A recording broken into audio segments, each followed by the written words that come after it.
फिरदौस आशिक अवान साहिबा हमारे साथ शामिल हो रही हैं इस्तेहकाम पाकिस्तान पार्टी। फिरदौस बीबी, आपको खुश आमदीद भी कहता हूँ।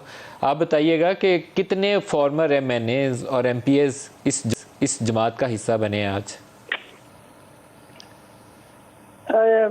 मलिक साहब, आपकी आवाज़ मुझे थोड़ी डिस्टॉर्टेड आ रही है, तो काइंडली दोबारा सवाल रिपीट करेंगे। फिरदौस बीबी, कितने जो फॉर्मर MNAs और MPs थे आज इस जमात का हिस्सा बने हैं?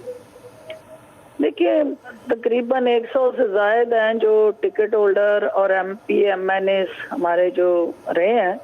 इस वक्त तो जो आज का था मलिक साहब, हमारा फोकस वो तो पंजाब को टारगेट करना था ना, और चूंकि ये नेशनल पार्टी है और नेशनल वफाक की जमात फिर इस्लामाबाद में वफाक के पार्लियामेंटेरियंस के साथ शो करेगी, एक पावर शो, और उसके बाद हर सूबे का एक अपना स्ट्रक्चर बनेगा और उसमें फिर नए लोग जो हैं वो सारे शामिल होंगे, बलूचिस्तान, KPK और सिंध समेत।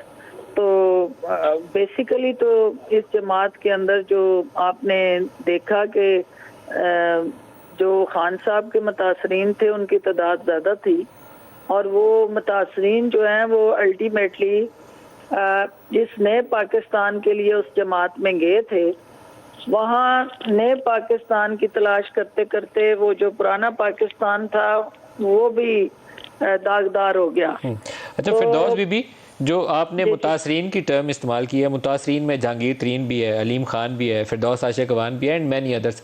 लेकिन इस वक्त सवाल यह है कि क्या इमरान खान की जो PTI है उसके सरबराह इमरान खान ही रहेंगे इलेक्शन के वक्त, या वो नाहल हो जाएंगे? शायद इससे बहुत ज़्यादा फ़र्क पड़ेगा कि आपकी जमात कैसे परफॉर्म करती है। आपको क्या लगता है कि आपका जिससे मुकाबला होने जा रहा है वो तहरीक इंसाफ है या कोई और? देखिए, सियासत के अंदर कोई भी चीज़ हरफे आखिर नहीं होती। टिल द टाइम के इवन के इलेक्शन वाले दिन तक भी चीज़ें, हालात, सूरत हाल बदलते रहते हैं, हिकमत अमली और पॉलिसीज बदलती रहती हैं, लोगों के जहन बदलते रहते हैं, सोच बदलती है।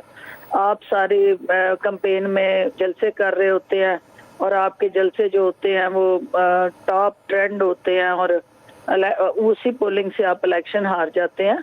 लोगों के जहन बदलने में कोई टाइम नहीं लगता, लेकिन it's too early to say anything. लेकिन जो PTI के हवाले से मैं ये कह सकती हूँ कि चूँकि खान साहब ने अपनी जमात को उस नहज पे पहुँचा दिया है, और ये मैं कल्ला ही काफ़ी वाला जो नारा था उसने वाकई उन्हें कल्ला ही कर दिया है।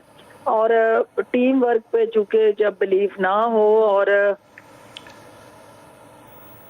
फोकस आपका जो है वो आपकी काज से ज़्यादा आपकी ज़ात हो जाए, तो फिर इस तरह के चैलेंजेस से आपकी जमातें भी गुजरती हैं, फिर वो अफराद भी गुजरते हैं, और अल्टीमेटली फिर वो तारीख जो है वो एक अपना रोल अदा करती है।